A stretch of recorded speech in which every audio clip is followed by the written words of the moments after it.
They say a palace reveals the soul of its ruler, but no one expected this one to breathe. On a storm-soaked night, long after the court had gone silent, a lost child wandered into a forbidden chamber, a room the emperor never allowed anyone to enter. She thought it was just another hallway, but the moment she stepped inside, every candle lit itself. Every wall whispered echoes of voices that weren't there. And in the center of the room lay a fountain that flowed without water, moving in perfect rhythm as if responding to her heartbeat. And when she turned, she realized she wasn't alone. The emperor was already standing behind her, not enraged, not surprised, but terrified. Terrified that someone had finally seen the one part of his labyrinth he could not control. There was a moment when an empire still believed that monuments and triumphs defined a ruler, and then there was a different kind of power that crept in quietly. An architecture of desire that moved like a living plan through halls, rooms, and hidden passages. This is the story of one such palace and the emperor who reshaped it into a labyrinth of pleasures and secrets. He did not build it merely for decadence or cruelty. He built it because he believed that the world could be ordered to his will, and that the hidden chambers of the human heart could be arranged into patterns the way one arranges tiles on a floor. The palace began as a jewel, marble columns, gardens, fountains, and then, like a seed germinating in darkness, something else took root. A belief that intimacy could be manufactured, that longing could be curated, that influence could be exercised through the careful choreography of private encounters. And so the palace bent to fit his need. If you enjoy this dark histories, leave a like and subscribe. Comment below where you are watching from. I'm genuinely curious to know where this story reached. He was a man of contradictions. Publicly, he spoke of law, of order, of magnificence. He addressed crowds with a voice that sounded like thunder rolling across a valley, and people called him wise or terrifying in the same breath. Privately, he walked with a restless hand at his collar, eyes always searching rooms as if they might conceal some small truth he had overlooked. He loved music and mathematics, geometry and the way sound bent under vaulted ceilings. He loved the idea that a careful arrangement could produce emotion, and that emotions in turn could be wielded like instruments. Over time, each corridor, each mirror, each candle holder in his palace became a careful decision in a private architecture designed to shape human feeling. At first, the changes were subtle. A corridor lengthened to produce an echo that made footsteps sound like a distant tide. Lamps were placed to cast partial light on someone's face just as they turned, producing the look of being caught between shadow and revelation. Portraits were repositioned so that a guest entering an antechamber would see one painting now slightly askew, an old likeness of a man who smiled too knowingly, then move past it and find another room where the same face appeared stern and accusing. Musicians were taught a few slow, repeating figures that reconciled anger into wistfulness, fear into longing. Servants noticed patterns and learned to obey gestures that seemed to rearrange their world. The palace itself became a teacher. It taught those who entered how to feel. He called it a labyrinth because the word carried a story, of a maze through which a seeker must pass to emerge changed. But it was also a practical label. The palace's new corridors and hidden passages made it possible for him to appear and vanish with the discretion of a shadow.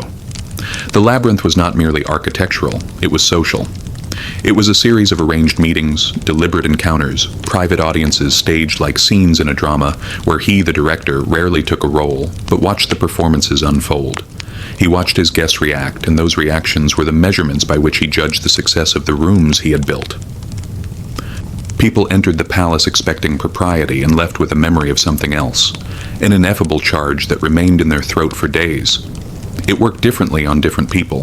For some, it inspired loyalty, because they felt that the emperor had seen something in them others failed to notice. For others, it produced fear because the palace had revealed a private thought they had been careful to hide. Sometimes the palace broke down defenses like water wears stone. Sometimes it polished a person's ambition until it gleamed. Everyone felt the shape of it.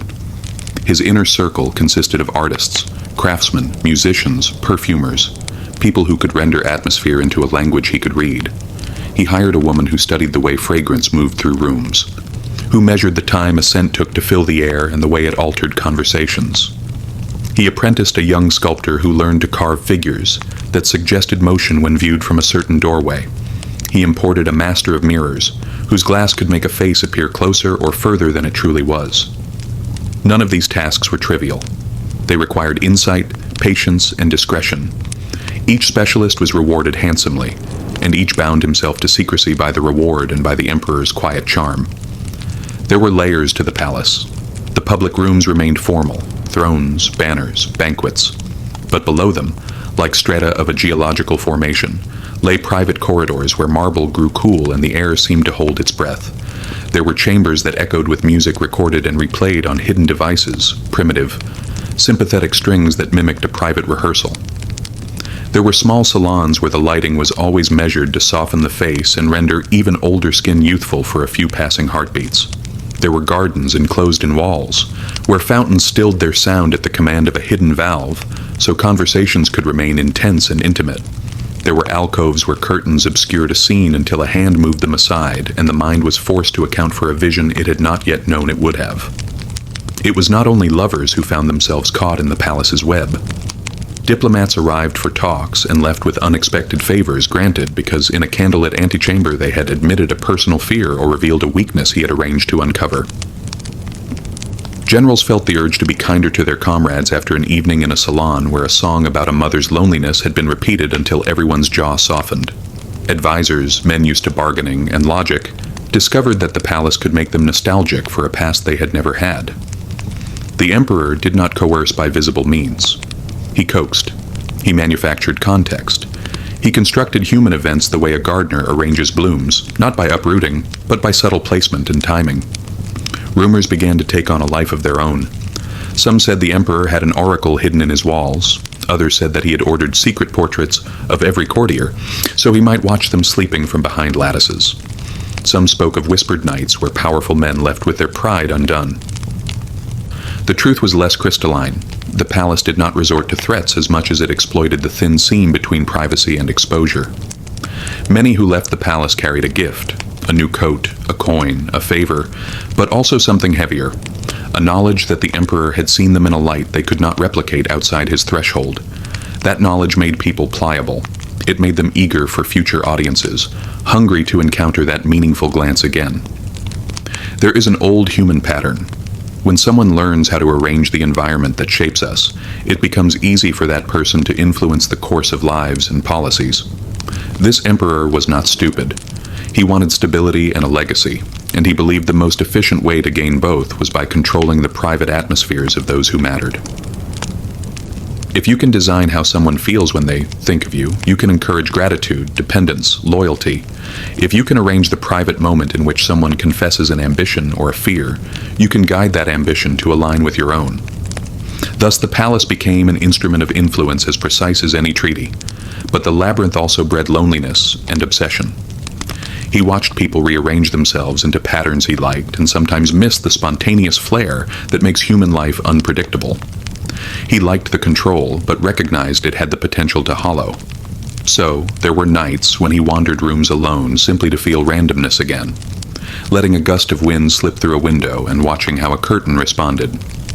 He would instruct the musicians to break their practiced phrase, to surprise him with a wrong chord, to see whether anyone noticed it. Sometimes no one noticed, and he felt a sigh of disappointment. Other times, a servant would stop, and in that pause he would glimpse a humanity he had not arranged. Among the many stories that drifted from mouth to mouth within the capital, one curious tale concerned a guest who thought himself immune to the palace's devices. He was an old senator, blunt and unafraid, who had declared publicly that he would not be moved by pleasures and shadows. The emperor, amused, sent the senator a private invitation. The man arrived with his usual bluntness, his chest thick with armor tempered by years and debate. He was shown into a chamber that seemed, on first glance, to be ordinary, book-lined with a small table and 2 chairs. Yet within an hour, as he conversed with the emperor, the senator found himself confessing a fear he had never admitted even to his closest friends, the dread that, in the end, his name would mean nothing. The confession surprised them both. The senator left with a newfound melancholy and later testified that the palace had made a man of stone feel like a child. The emperor had not asked for the confession. He had merely designed the space where such a confession felt both safe and inevitable. Not everyone left the palace with private treasures. For some, the labyrinth swallowed parts of themselves. There were servants who learned to move in silence so thoroughly that they had trouble speaking to people outside the palace. There were lovers who found their passion cooled by the emperor's constant observation. The emperor's presence always being a subtle weight meant that intimacy often arrived staged and then evaporated. For others, however, the palace became a refuge where a shy voice could be heard, and a talent could be polished into brilliance. The emperor did not intend all these consequences, nevertheless they formed the web of his creation. The palace's moral geography eroded boundaries that had once seemed essential. The private and the public, the political and the personal, the sincere and the staged. These lines blurred. The emperor's influence extended not only into private souls, but into the machinery of the realm. A minister asked for a law. Afterward, he discovered that when he remembered the emperor's manner toward him in a certain lamplit salon, he felt inclined to support it. A poet wrote lines at the emperor's request and then found those lines quoted in decrees, as if art itself had become a tool of policy. The decor of intimacy had ramifications, and as that influence spread, the capital itself altered. Factions reassembled with new loyalties. Old adversaries sought private audiences. Alliances shifted as much by the memory of a room as by treaties. Stories of resistance emerged too. A few men and women refused the emperor's choreography. They entered the palace like a windstorm, unarranged and blunt, and when confronted with deliberate architecture, they responded with truth so raw that it cut through the emperor's designs. One such woman, a provincial scholar with a reputation for blunt speech, accepted an invitation and deliberately spoke of the trivialities of her everyday life. The bread her mother baked, the chores she loved, the weather her town depended upon. Her narrative, simple and concrete, did not fit the palace's subtleties, and left the emperor momentarily unnerved. He had the impulse to reward her by giving her small comforts, but she rejected them, leaving instead with a clear-sightedness that unsettled a court used to being observed and then reorganized by his hand. Her example gave others courage, and the palace learned that not everything could be orchestrated. Time, as ever, is a stern examiner. The emperor aged. His plans, once fresh and invasive, became predictable in a way only time can unmask. Old allies tired of the constant performance. Artists found new patrons in other cities. New rulers in neighboring lands developed their own strategies of influence that rivaled his. Moreover, as the palace's secret architectures became known beyond his inner circle, criticisms proliferated. Some said he had perverted governance into theater.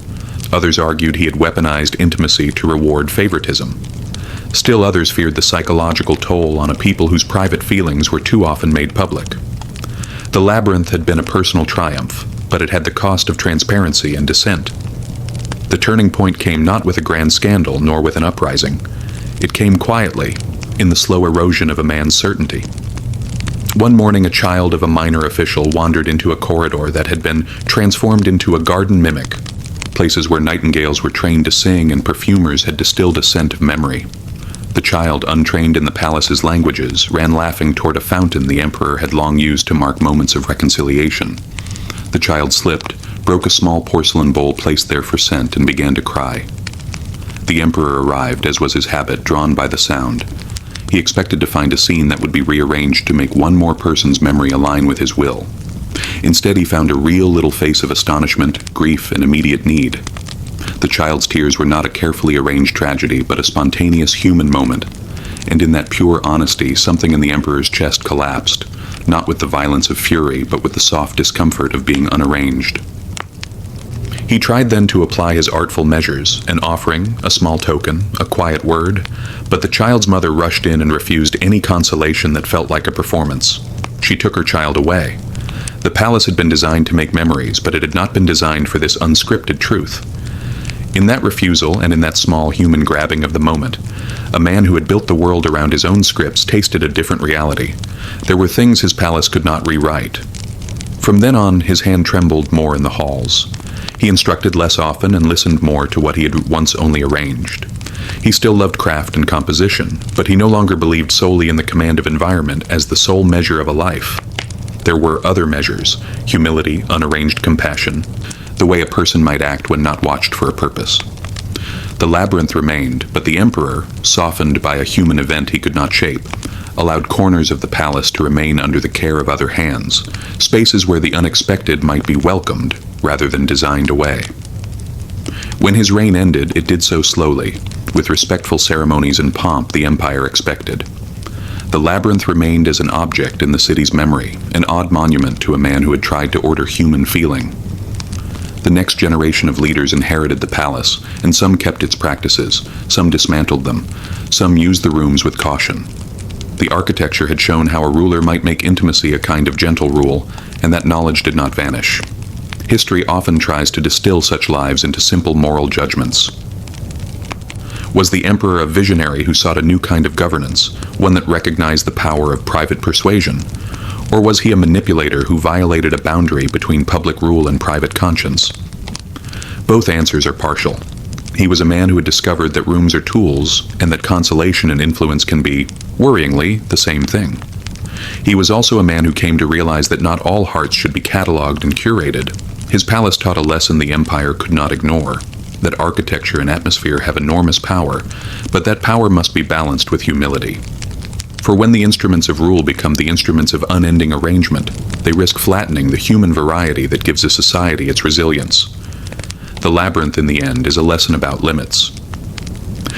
It is the story of an emperor who for a time thought he could sculpt souls as he sculpted stone, who believed that by staging the private he could secure the public. He learned, in fragments, that love and loyalty are not tools to be ordered forever. People resist being arranged, sometimes quietly, sometimes loudly, and sometimes with the single simplicity of a child refusing a staged comfort. The palace stands now, still carved and polished, its rooms still echoing with the activities of a past that thought itself modern. But the silence in some corners is different. It is not only the hush of design, but the hush of things left to be, unarranged. When one walks through that capital in a cool hour, one can still enter the labyrinth's shadowy corridors where the light is measured by careful candles, and hear, if one listens, the faint memory of a tune arranged 1,000 times and altered once. People will tell you, with slightly different emphasis, that the emperor was either masterful or monstrous. But those who lived there knew a stranger truth, that he had attempted to perfect a world of feeling, and that his attempt taught the city to value the unpredictable moments that resist perfection. The palace, like the city, held both man's grand desire to order and the stubborn refuse of life that will not be ordered.